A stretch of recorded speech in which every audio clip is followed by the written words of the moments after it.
Hello friends, welcome back to my channel. இன்னைக்கு நம்ம பார்க்க போகிறது பருப்பு உருண்டை குழம்பு. நான் கடலைப்பருப்பு, சோம்பு, காஞ்சி மிளகா ஊற வச்சு கொரகொரப்பாக அரைச்சி எடுத்து அது கூட உப்பு சேர்த்து ஒரு 10 நிமிஷம் இட்லி பானையில் போட்டு வேக வச்சு எடுத்து வச்சுக்கலாம். சின்ன சின்ன உருண்டைகளாக உருட்டி இந்த மாதிரி வேக வச்சு எடுத்துக்கோங்க. அடுத்ததாக ஒரு கடாயில் தேவையான அளவு எண்ணெய் விட்டு கடுகு, வெந்தயம், காஞ்சி மிளகாய், கருவேப்பிலை, தட்டி வச்ச பூண்டு, பொடியாக நறுக்கின வெங்காயம் இதெல்லாம் சேர்த்து வதங்க விடுங்க. வெங்காயம் வதங்கினதும் தக்காளி சேர்த்துக்கலாம்.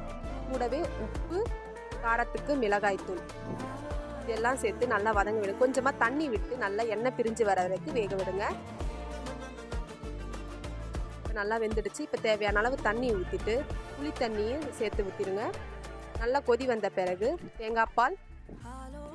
நம்ம வேக வச்ச உருண்டைகளை ஒன்று ஒன்றா சேர்த்துடலாம். ஒரு 10லிருந்து ஒரு 15 நிமிஷம் கொதிக்க வச்சு எடுத்தீங்கன்னா சூப்பரான பருப்பு உருண்டை குழம்பு தயாராகிடுச்சு. ட்ரை பண்ணி பாருங்கள். மறக்காமல் நம்ம சேனலை